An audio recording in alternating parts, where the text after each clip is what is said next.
morning sa atong tanan mga ka-alright. Kamusta Boss Unidos? Right, nabutan ta ka-reaction about at babae ba yan ang luwa sa Hollywood bitaw, no? So grabe kaway patasan dyan na ubayana dyan.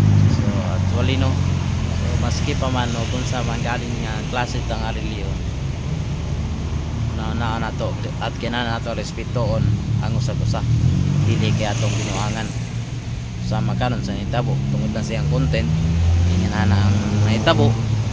So grabe ang pagpas sa iyaha. Actually maski ako nasakitan ko no, kay tungod kay sayang gibuhat ba dili magid siya maayo dapat nga nato nimo tama ang gimanastos nimo Ginoo.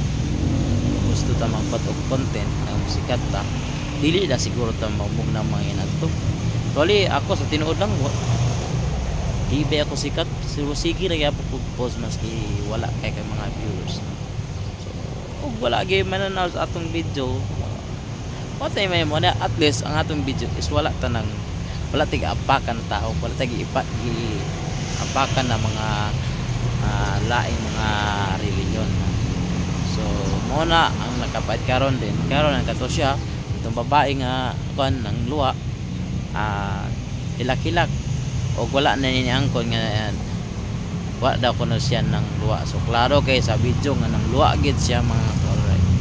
So lesson learn na ni. So ato damak sa kay siya nga ba gid kay nakita na to uban niya mga video na agid tanan mga video ba nga para lang mo viral kato nag video siya nga nangi siya na dako kay og views o pagkahumandayon na dira pag napatay mga hugo kay na mga video mga girls mo to atong reaction dia nga sakit gyud kaayo laay gyud kay sa tanan nga atong kuan ba.